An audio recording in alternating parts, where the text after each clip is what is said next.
سچی بات یہ ہے کہ جس قدر اللہ رب العزت کی ہم پہ نعمتیں ہیں، احسانات ہیں، کرم نوازیاں ہیں، اس کے باوجود ہم انسانوں سے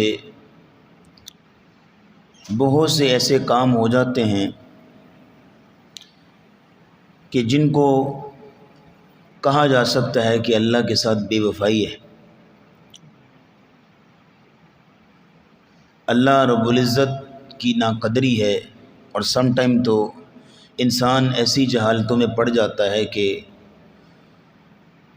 اللہ رب العزت کی گستاخی کرنے کی طرف چلا جاتا ہے۔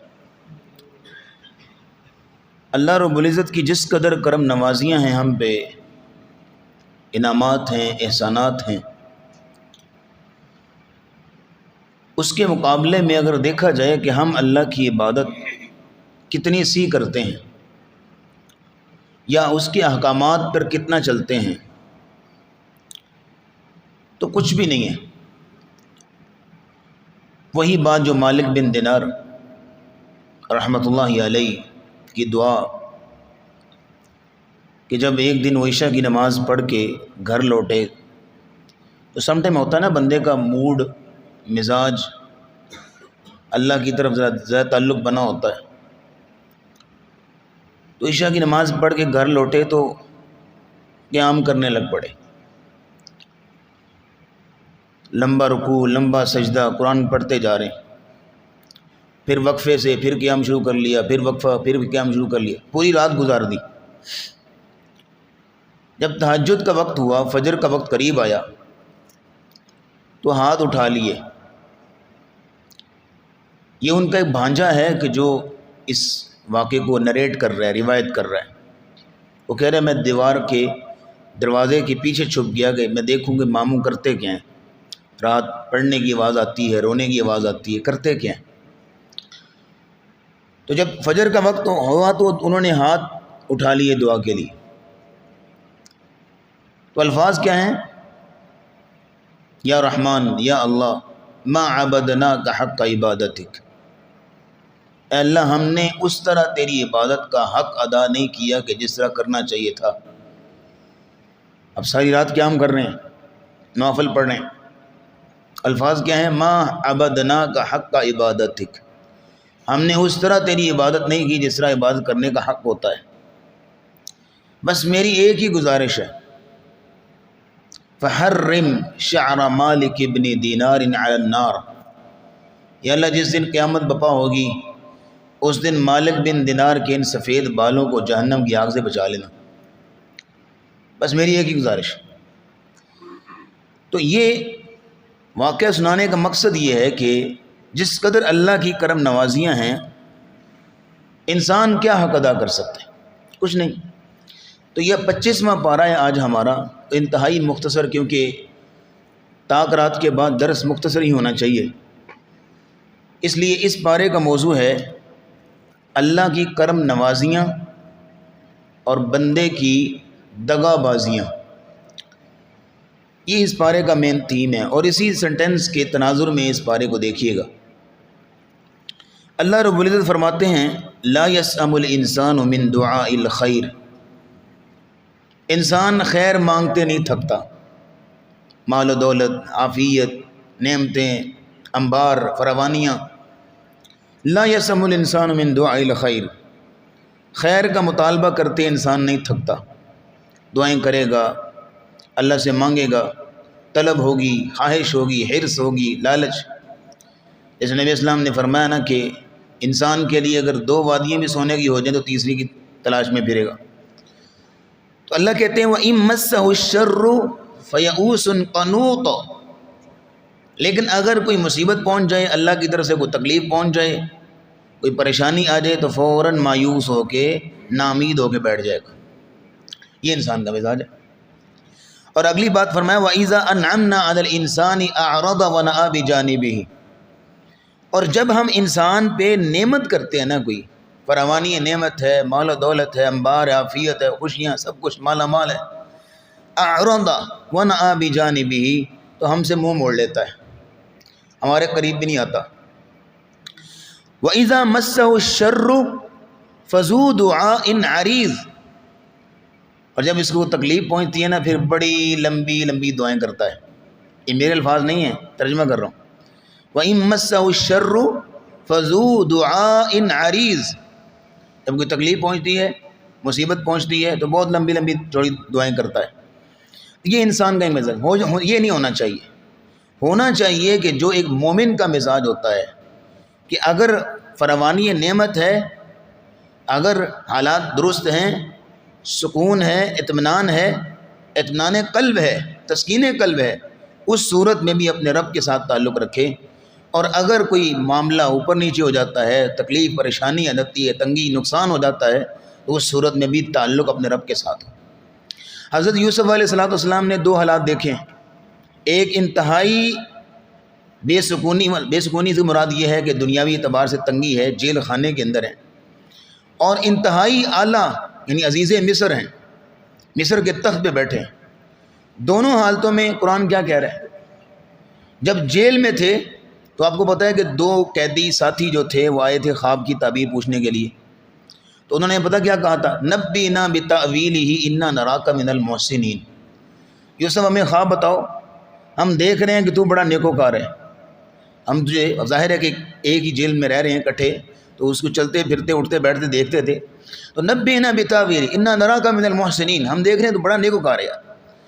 وہی یوسف علیہ السلام جب خوشحالی کے عروج پہ ہیں اور تخت مل گیا ہے، عزیز مصر بن گئے، تب بھائی آئے اور آ کے غلہ مانگنے لگے اور التجا کرنے لگے.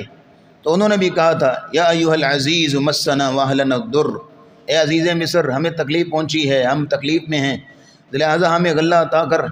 انا نراک من المحسنین، ہم دیکھ رہے ہیں کہ تو بڑا نیکوکار ہے. یعنی دونوں حالتوں میں دیکھنے والوں نے ایک ہی سنٹنس بولا، حالتیں ڈیفرنٹ ہیں.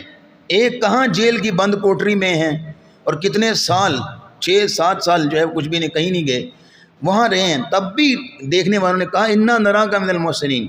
اور اگر تخت پہ بیٹھے ہوئے پھر بھی دیکھنے والوں نے کہا انا نراک من المحسنین. دونوں حالتوں میں محسنین میں سے ہیں، نیکوکار ہیں. مومن کا مزاج یہ ہوتا ہے کہ خوشی میں بھی رب والا اور غمی میں بھی رب والا ہوتا ہے. اب اگلی بات نوٹ کیجئے گا، اس بارے میں اللہ رب العزت نے فرمایا والذین اتخذوا من دونہ اولیاء، لیکن اس کے باوجود کچھ ایسے ہیں کہ جو اللہ کو چھوڑ کے اوروں کو پوجتے ہیں، اوروں کی بندگی کرتے ہیں. اللہ حفیظ علیہم وما انت علیہم بوکیل، اللہ ہی ان پر نگہبان ہے، اللہ ہی ان کا نگران ہے. وما انت علیہم بوکیل، اے نبی آپ کی ذمہ داری نہیں ہے، آپ کی ذمہ داری بس تبلیغ کرنا تھی. اور اللہ کون ہے؟ اللہ لطیف بعبادہ، اللہ اپنے بندوں کو نا لطیف کا مطلب ہوتا ہے انتہائی باریک بینی سے دیکھ رہا ہے، انتہائی باریکی سے نوٹ کر رہا ہے. یرزق من یشاء، جس کو چاہتا ہے رزق عطا کرتا ہے. وہو القوی العزیز، وہ تو قوی ہے اور ہر کام پہ غالب ہے. اور سن لو پیغام، من کان یرید حرث الآخرۃ نزد لہ فی حرثہ، جو شخص آخرت کی کھیتی چاہتا ہے ہم اس کو اور توفیق دیں گے اور اس کے لیے مواقع فراہم کریں گے اور اس کو جو ہے وہ ایمان سے نور سے بھر دیں گے. لیکن ومن کان یرید حرث الدنیا نؤتہ منہا، لیکن جو شخص دنیا چاہے گا تو ہو سکتا ہے ہم اس کو دنیا دے دیں، لیکن وما لہ فی الآخرۃ من نصیب، آخرت میں اس کا کوئی حصہ نہیں ہوگا. یہ پیغام سنایا اور اس کے بعد فرمایا کہ اگر تم اللہ کی طرف پلٹنا چاہتے ہو تو اللہ کون ہے؟ وَهُوَ الَّذِي يَقْبَلُ التَّوْبَةَ عَنْ عِبَادِهِ، وہ اللہ کے اپنے بندوں کی توبہ قبول کرتا ہے. وَيَعْفُو عَنِ السَّيِّئَاتِ، اپنے بندوں کی برائیوں کو معاف کر دیتا ہے. وَيَعْلَمُ مَا تَفْعَلُونَ، اور وہ جانتا ہے کہ جو تم کر رہے ہو. آگے فرمایا وَيَسْتَجِيبُ الَّذِينَ آمَنُوا وَعَمِلُوا الصَّالِحَاتِ وَيَزِيدُهُم مِّن فَضْلِهِ، اللہ ایمان والوں کی اور عمل صالح کرنے والوں کی دعاؤں کو قبول کرتا ہے. وَيَزِيدُهُم مِّن فَضْلِهِ، اور اللہ ان کو اپنے فضل سے اور عطا کرتا ہے. لیکن سوال یہ ہے یا اللہ تو نے کچھ لوگوں کو رزق بہت کم دیا، کچھ لوگوں کو رزق بہت زیادہ دیا، یہ تقسیم کیوں؟ اللہ رب العزت فرماتے ہیں وَلَوْ بَسَطَ اللَّهُ الرِّزْقَ لِعِبَادِهِ لَبَغَوْا فِي الْأَرْضِ، اگر اللہ سب کو ہی وافر رزق عطا کر دیتا بغیر کسی حساب کے، بہت مالا مال کر دیتا ہر ایک کو، تو لَبَغَوْا فِي الْأَرْضِ، تو پھر زمین میں فساد کرتے، بغاوت کرتے، اکڑتے، ہر بندہ ایک دوسرے کے اوپر چڑھائی کرنے کی کوشش کرتا، لیکن وَلَٰكِن يُنَزِّلُ بِقَدَرٍ مَّا يَشَاءُ، اللہ رب العزت جس طرح چاہتا ہے ایک پیمانے اور اندازے کے مطابق نازل کرتا ہے۔ کس کو کتنا دینا ہے، کس کو کس حال میں رکھنا ہے وہ بہتر جانتا ہے۔ جس کو جس حال میں رکھا ہے وہ اسی حال میں جچتا ہے، جس کو جس حال میں اللہ نے رکھا وہ اسی حال میں جچتا ہے۔ اور اللہ رب العزت فرماتے ہیں وَمَا أَصَابَكُم مِّن مُّصِيبَةٍ فَبِمَا كَسَبَتْ أَيْدِيكُمْ، تمہیں کوئی بھی مصیبت پہنچتی ہے نا تو تمہارے اپنے کرتوتوں کی وجہ سے پہنچتی ہے۔ فَبِمَا كَسَبَتْ أَيْدِيكُمْ وَيَعْفُو عَن كَثِيرٍ، اور اللہ تو بہت سی تمہاری غلطیوں کو، گناہوں کو، خطاؤں کو اللہ ویسے ہی معاف کر دیتا ہے، ان کا نیگیٹو امپیکٹ تمہاری لائف پہ پڑنے ہی نہیں دیتا۔ لیکن جو مصیبت آتی ہے پھر یہ ہے کہ گناہوں کی وجہ سے، لیکن کئی گناہ ایسے ہیں اللہ نہ کرے، یقین کیجئے کہ جس قدر ہم جو ہے گناہ گار ہیں، خطا کار ہیں، سیاہ کار ہیں، اگر ہر گناہ کی اللہ سزا دینے لگ جائے نا دنیا میں تو کیا بنے گا؟ اگر ہر گناہ کی اللہ سزا دینے لگ جائے، اللہ کہتے ہیں وَيَعْفُو عَن كَثِيرٍ، بہت سی تمہاری خطاؤں کو اللہ ویسے ہی معاف کر دیتا ہے، درگزر کرتا ہے۔ اسماء بنت ابی بکر رضی اللہ تعالیٰ عنہما، وہ جب سر میں درد ہوتی، ذرا سی تکلیف ہوتی تو سر پہ ہاتھ رکھتا اور ساتھ میں کہتی کہ یہ میرے گناہوں کی وجہ سے، اور اللہ نے تو بہت سی میرے گناہ معاف بھی کر دی ہیں، یہ تو تھوڑی سی تکلیف ہے۔ یعنی کہ اللہ رب العزت نے یہاں پہ یہ کنسیپٹ دیا، اور آگے فرمایا کہ فَمَا أُوتِيتُم مِّن شَيْءٍ فَمَتَاعُ الْحَيَاةِ الدُّنْيَا، تم دنیا میں جو کچھ دیے گئے ہو یہ دنیا کا سامان ہے، آج آنکھیں بند ہوں تو یہی پڑا کے پڑا رہ جائے گا، ساتھ لے کے نہیں جانا۔ لیکن وَمَا عِندَ اللَّهِ خَيْرٌ وَأَبْقَىٰ، لیکن جو اللہ کے پاس ہے نا، اللہ نے جو جنتیں تیار کر رکھی ہیں، نعمات تیار کر رکھی ہیں، وہ بہتر ہیں اور باقی رہنے والا ہے۔ کن کے لیے؟ للذین آمنوا وعلی ربہم یتوکلون، جو لوگ ایمان لانے والے ہیں اور اپنے رب پہ توکل کرتے ہیں۔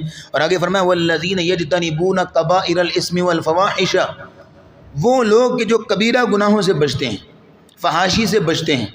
وَإِذَا مَا غَضِبُوا هُمْ يَغْفِرُونَ، اور یہ آخری جملہ سنیے گا اس آیت کا کہ اللہ کرے یہ ہمارے اندر بھی پیدا ہو جائے کہ جب کوئی غضب آ جائے، ان کو غصہ آ جائے تو پھر معاف بھی کر دیا کرتے ہیں۔ اور آگے فرمایا کہ وَالَّذِينَ اسْتَجَابُوا لِرَبِّهِمْ، کہ جب اپنے رب کی احکامات کو قبول کرتے ہیں، اپنے رب کی آواز پہ لبیک کہتے ہیں، وَأَقَامُوا الصَّلَاةَ، اور نماز قائم کرتے ہیں، وَمِمَّا رَزَقْنَاهُمْ يُنْفِقُونَ، اور جو کچھ اللہ نے ان کو دیا اس میں سے خرچ بھی کرتے ہیں۔ ایک یہاں پہ ایک اور پیغام نوٹ کیجئے گا، زندگی میں کئی جگہ پہ ایسا ہوتا ہے کہ ایک شخص دوسرے پہ ظلم کر دے، زیادتی کر دیتا ہے، اور اللہ رب العزت نے اس معاملے کے اندر جو تعلیم دی ہے، فرمایا وَجَزَاءُ سَيِّئَةٍ سَيِّئَةٌ مِثْلُهَا، برائی کا بدلہ برائی ہو سکتا ہے کہ جس طرح اس نے زیادتی کی تم بھی کر لو، مثلها اسی کے بقدر، زیادہ نہیں۔ لیکن فَمَنْ عَفَا، جو معاف کر دے، وَأَصْلَحَ، اور اصلاح کر دے، فَأَجْرُهُ عَلَى اللَّهِ، تو اس کا اجر پھر اللہ کے ذمہ ہوگا، انلمیٹڈ اجر، اللہ اپنی شان کے مطابق اس کو اجر عطا کرے گا جو معاف کر دے گا۔ یعنی برائی کا بدلہ برائی ہو سکتا ہے، لیکن جو معاف کر دے گا اس کے لیے انلمیٹڈ اجر اللہ رب العزت نے رکھا۔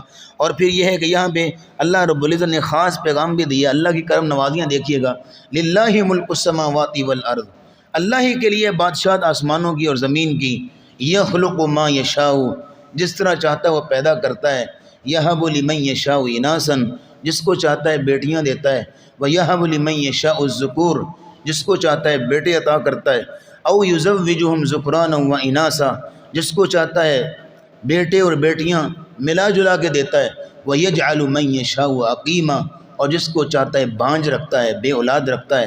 یہ اللہ کی کرم نوازیاں ہیں اور اس کی حکمتیں۔ انہ علیم قدیر، وہ ہر کام پہ قادر بھی ہے اور علیم، جاننے والا بھی ہے۔ اب یہاں پہ اولاد دینے کے معاملے میں آخر میں علیم قدیر کیوں کہا؟ کہ اللہ جانتا ہے کہ کس کے لیے کون بہتر ہے، کس کے لیے بیٹے بہتر ہیں، کس کے لیے بیٹیاں بہتر ہیں، اور کون بے اولاد ہی بہتر ہے۔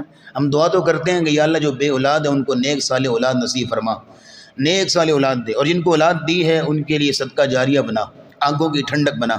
لیکن یہ ہے کہ اللہ کے فیصلے اور اس کی حکمتیں وہ بہتر جانتا ہے۔ انسان سم ٹائم سمجھتا ہے، اعتراض کر سکتا ہے کہ یہ کیوں، میرے لیے شادی کیوں ایسا نہیں۔ اللہ کے جو فیصلے ہیں اور انسان کو ایک وقت کے بعد ادراک ہو جاتا ہے کہ جو اس نے فیصلہ کیا ہے میرے بارے میں وہی بہتر ہے۔ اب یہ درس کو اختتام کی طرف لے کے آتے ہیں۔ اللہ رب العزت نے فرمایا کہ وَلَئِن سَأَلْتَهُم مَّنْ خَلَقَ السَّمَاوَاتِ وَالْأَرْضَ لَيَقُولُنَّ اللَّهُ، اگر آپ ان سے پوچھیں نا کہ زمین و آسمان کو کس نے پیدا کیا تو کہیں گے اللہ نے۔ یہ کن کی بات ہو رہی ہے؟ مشرکین مکہ کی۔ لیکن آج کے مشرکین ذرا تھوڑے سے ایڈوانس ہیں نا، وہ تو یہ بھی نہیں مانتے کہ اللہ نے پیدا کیا، وہ تو کوئی کسی اور جگہ کے ساتھ جا کے جوڑتے ہیں۔ فرمایا الذی جعل لکم الارض مہدا، اللہ یہ جس نے زمین کو تمہارے لیے بچھونا بنایا، اور وہ اس نے زمین میں تمہارے لیے رستے بنائے، آسمان سے تمہارے لیے پانی نازل کیا، اور اس میں سے جو ہے وہ اللہ نے باغات اگائے، اور پھر یہ ہے کہ اللہ رب العزت نے تمہارے لیے سواریوں کا بندوبست کیا، تم سواریوں پہ سوار ہوتے ہو اور کہتے ہو سبحان الذی سخر لنا ھذا وما كنا له مقرنین وانا الی ربنا لمنقلبون۔ اس قدر اللہ کی کرم نوازیاں ہونے کے باوجود انسان کی دغا بازی اور بے وفائی نوٹ کیجیے گا۔ اللہ فرماتے ہیں وَجَعَلُوا لَهُ مِنْ عِبَادِهِ جُزْءًا، اس کے باوجود بھی یہ لوگ اللہ کی نعمتوں کو اللہ کے بندوں کے ساتھ جوڑتے ہیں کہ یہ فلاں سرکار نے عطا کی ہوئی ہے۔ وَجَعَلُوا لَهُ مِنْ عِبَادِهِ جُزْءًا اِنَّ الْإِنسَانَ لَكَفُورٌ مُبِينٌ، انسان تو ہے ہی نہ شکرا، اللہ کی دی ہوئی نعمتوں کو جوڑتا ہے کسی اور کے ساتھ۔ اور معاملہ کیا ہے؟ أَمِ اتَّخَذَ مِمَّا يَخْلُقُ بَنَاتٍ وَأَصْفَاكُم بِالْبَنِينَ، کہا جاتا ہے کہ اللہ کی بیٹیاں ہیں۔ اللہ کہتے ہیں بڑے بے انصافی بات کرتے ہو، اپنے لیے چاہتے ہو بیٹے ہوں اور اللہ کے لیے بیٹیاں۔ پہلی بات تو یہ ہے کہ اللہ کی اولاد ہے ہی نہیں، اور اگر اللہ کی اولاد تم نے بنانی ہے تو کم از کم بیٹے تو بناؤ جو اپنے لیے پسند کرتے ہو۔ تمہاری اپنی حالت یہ ہے کہ وَإِذَا بُشِّرَ أَحَدُهُم بِمَا ضَرَبَ لِلرَّحْمَنِ مَثَلًا، جب تمہیں خوشخبری دی جائے کہ تمہارے ہاں بیٹی ہوئی ہے، ظَلَّ وَجْهُهُ مُسْوَدًّا وَهُوَ كَظِيمٌ، تمہارا چہرہ جو ہے وہ سیاہ ہو جاتا ہے اور غصے میں آ جاتے ہو، اور اللہ کے لیے بڑھ چڑھ کے کہتے ہو کہ اللہ کے لیے بیٹیاں۔ وَجَعَلُوا لَهُ مِنْ عِبَادِهِ وَجَعَلُوا الْمَلَائِكَةَ الَّذِينَ هُمْ إِنَاثُ الرَّحْمَنِ إِنَاثًا أَشَهِدُوا خَلْقَهُمْ سَتُكْتَبُ شَهَادَتُهُمْ يَسْأَلُونَ۔ تو اللہ رب العزت نے اس بارے میں اسی تھیم کو بیان کیا، وَمَن يَعْشُ عَنْ ذِكْرِ الرَّحْمَنِ نُقَيِّضْ لَهُ شَيْطَانًا فَهُوَ لَهُ قَرِينٌ۔ یاد رکھیے گا اللہ کی کرم نوازیاں تو بہت ہیں، لیکن بندے کی بے وفائیاں بھی ہیں۔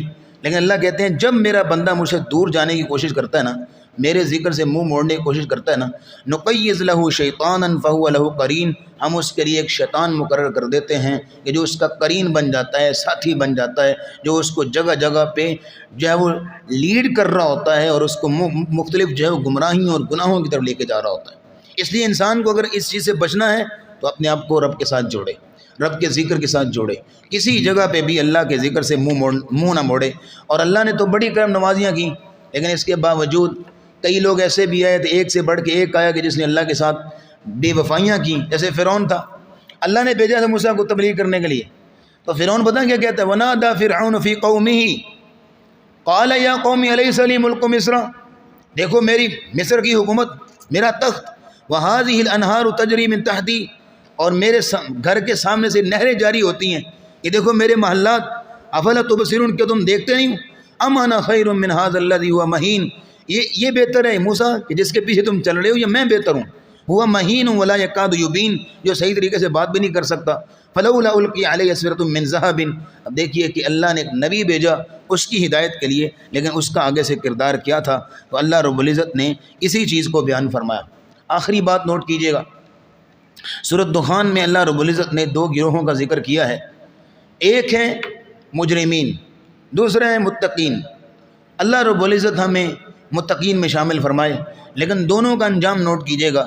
ان شجرۃ الزقوم، زقوم کا جو درخت ہے، طعام الاسیم، یہ جہنم میں گناہ گاروں کا کھانا ہوگا۔ کل محل یغلی فی البطون، جو ایسے مطلب انتڑیوں کو چیر دے گا، پیٹ کو چاک کر دے گا۔ کغلی الحمیم خذوہ فاعتلوہ الی سواء الجحیم، اللہ کہیں گے پکڑو اسے اور اسے جہنم میں پھینکو۔ ثم صبوا فوق رأسہ من عذاب الحمیم، پھر اس کے سر پہ کھولتا ہوا پانی ڈالو۔ ذوق، چکھو اس کو، انک انت العزیز الکریم، دنیا میں تو بڑا باعزت بنتا تھا۔ ان ھذا ما کنتم بہ تمترون، یہ وہ چیز ہے جس کے بارے میں تم شک کرتے تھے اور نافرمانیاں کرتے تھے۔ لیکن اس کے برعکس اللہ فرماتے ہیں ان المتقین فی مقام امین، متقی جو ہوں گے وہ بڑے امانت والے، بڑے اونچے مقام پہ ہوں گے۔ فی جنات و عیون، جنتوں میں اور چشموں میں، یلبسون من سندس و استبرق متقابلین، اللہ ان کو مختلف ریشمی لباس پہنائے گا، آمنے سامنے بیٹھے ہوں گے۔ کذالک وزوجناہم بحور عین، اللہ حور عین کے ساتھ ان کا نکاح کریں گے۔ یدعون فیہا بکل فاکہۃ آمنین، اور ہر قسم کے پھل ان کو مہیا کیے جائیں گے۔ لا یذوقون فیہا الموت، ان کو موت نہیں آئے گی، الا الموتۃ الاولی، مگر وہ جو دنیا میں موت آ چکی بس وہی ہے۔ ووقاہم عذاب الجحیم، اللہ ان کو عذاب جہنم سے بچا لیں گے۔ فضلا من ربک، یہ تیرے رب کا فضل ہے۔ ذالک هو الفوز العظیم، اور یہی اللہ رب العزت نے فرمایا کہ یہی بہت بڑی کامیابی ہے۔ اللہ رب العزت ہمیں ہر موڑ پہ اپنے رب کا فرما بردار بنائے، اپنے رب کے ساتھ وفا کرنے والا بنائے۔ جیسے ابراہیم علیہ السلام کے بارے میں اللہ نے قرآن میں لکھ دیا، وَإِبْرَاهِيمَ الَّذِي وَفَّى، ابراہیم وہ شخصیت تھی کہ جس نے اپنے رب کے ساتھ وفا کی، ہمیں بھی وفا والا بنائے۔ وآخر دعوانا الحمد للہ رب العالمین۔